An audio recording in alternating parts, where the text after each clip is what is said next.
This video we are discussing about कि क्यों CA intermediate का रिजल्ट 10% है। क्या वो 90% बच्चे नहीं पढ़ रहे हैं? नहीं, वो पढ़ रहे हैं, लेकिन उनका अप्रोच गलत है, उनकी स्ट्रेटजी गलत है, जिस वजह से उनको खुद को भी नहीं पता है कि हम गलत तरीके से पढ़ रहे हैं, जिस वजह से वो अनसक्सेसफुल होते हैं। तो आज इस वीडियो में हम रिवीजन स्ट्रेटजी की बात करने वाले हैं डिटेल में कि आपको किस हिसाब से रिवाइज करना चाहिए और आप अभी तक कैसे कर रहे थे, आपको उसको सुधार के आपको अपनी रिवीजन स्ट्रेटजी को सुधारना है। इस हिसाब से रिवाइज करते हैं कि चलो हमने रिवीजन लेक्चर देख लिया, चलो हमने खुद से बुक से एक बार पढ़ लिया और हमें याद हो गया, चलो अब दूसरी बार इसको नहीं खोलना है। और फिर आप ऐसा बोलते हो एग्जाम टाइम में कुछ याद ही नहीं आ रहा, कुछ याद ही नहीं आ रहा, कुछ हो ही नहीं रहा, कुछ समझ ही नहीं आ रहा। तो कैसे आएगा समझ, कैसे समझ आएगा जब तक खुद को टेस्ट ही नहीं किया है कि मुझे कितना याद है, तब तक कैसे समझ आएगा कि तुम्हें आता भी है या नहीं। तो रिवीजन टेक्निक ये होती है कि सबसे पहले आप अच्छे से उसको खुद से पढ़ो, ना कि रिवीजन लेक्चर देख के ये समझो कि मेरा रिवाइज हो गया।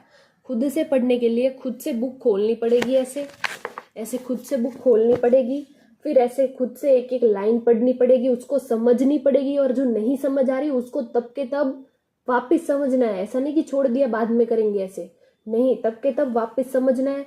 और जब समझ आ जाए उसके बाद ऐसे बुक को ऐसे बंद करके फिर ऐसे आंख बंद करके रिकॉल करना है कि यस मुझे कितना याद है, कितना मेरे दिमाग में है। जब तक ऐसा ना लगे कि यस ये कॉन्सेप्ट मेरे दिमाग में पूरा चला गया, तब तक उस बुक को वापस खोलो, रिवीजन लेक्चर देखो और समझो कि यस हाँ ये कॉन्सेप्ट है और ये अब मुझे आता है। फिर उसके क्वेश्चंस करने होते हैं। क्वेश्चंस जो है वो ऐसे टिक मार दिया नहीं, लिख कर करोगे, फिर तुमको पता चलेगा कि हाँ ये मुझे आता है, भले टाइम लगे लेकिन ऐसे ही पढ़ना होता है। और ऐसे पढ़ोगे तब जाके आपको पता चलेगा कि आपको कितना आता था, आपका कितना कवर अप हुआ है, और तब जाके कॉन्फिडेंस आएगा कि यस ये सवाल अगर एग्जाम में आता है तो मैं इसको हैंडल कर सकती हूँ या कर सकता हूँ। ठीक है। और इवन एक बार आपने लिख के कर लिया, उसके बाद भी ये नहीं होता है कि चलो हो गया, वो सवाल आपने कॉन्सेप्ट के बाद किया हुआ है और आपको करने के बाद इतना तो पता चल ही जाएगा कि ये सवाल दूसरी बार करने लायक है या नहीं। मतलब कि ये सवाल हार्ड है या ये सवाल ऐसा है कि मैंने एक बार कर लिया, दूसरी बार मैं ऑडिट कर लूंगी तो मुझे समझ आ जाएगा, या फिर दूसरी बार भी लिख कर करना चाहिए, किस टाइप का क्वेश्चन है वो भी आपको समझ आ जाएगा जब आप क्वेश्चन करोगे। तो ये सब लिख कर मतलब एक पेज बनाओ, दूसरी बुक खोलो, उसमें लिखते चले जाओ, ये क्वेश्चन मुझे दूसरी बार सिर्फ ऑडिट करना है, ये क्वेश्चन दूसरी बार मुझे सिर्फ लिखना है, ये क्वेश्चन तीसरी बार मुझे करना ही नहीं है।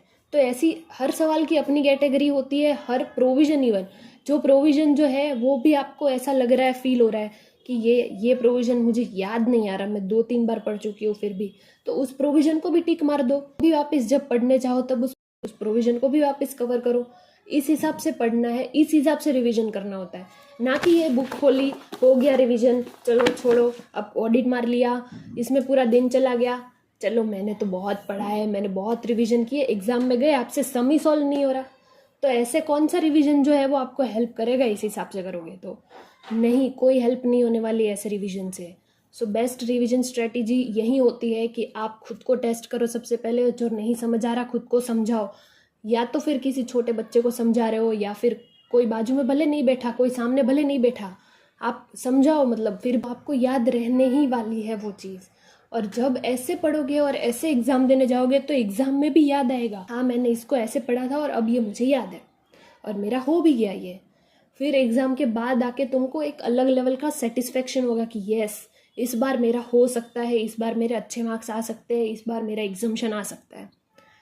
टैक्स जो है उसके लिए मैंने यही स्ट्रेटजी फॉलो की थी, अकाउंट्स के लिए भी यही स्ट्रेटजी फॉलो की थी, लॉ के लिए मैं एक अलग स्ट्रेटजी का वीडियो ज़रूर अपलोड करूंगी, अकाउंट्स के लिए भी करूंगी, कॉस्टिंग के लिए भी करूंगी, क्योंकि बहुत रिक्वेस्ट आ रही है। So I hope this revision technique will helpful to you and आप इसको फॉलो भी करोगे। ऐसा नहीं कि सिर्फ देख ली वीडियो, लाइक कर दी और चले गए, नहीं, फॉलो भी करनी है इस रिवीजन टेक्निक को। एंड अगर कोई और डाउट भी है कि अब इसको कैसे करें उसको कैसे करें, तो उसके लिए भी मैं अलग वीडियो बना दूंगी, आप बस कमेंट में बता देना। ये भी किसी की कमेंट ही थी रिवीजन वीडियो के लिए, तो इसीलिए मैंने ये वीडियो बनाई है, ताकि काफ़ी लोग जो गलत चीज़ कर रहे हैं उसका सही करे वो। एंड सब्सक्राइब जरूर करना and follow me in Instagram. Thank you so much, bye bye.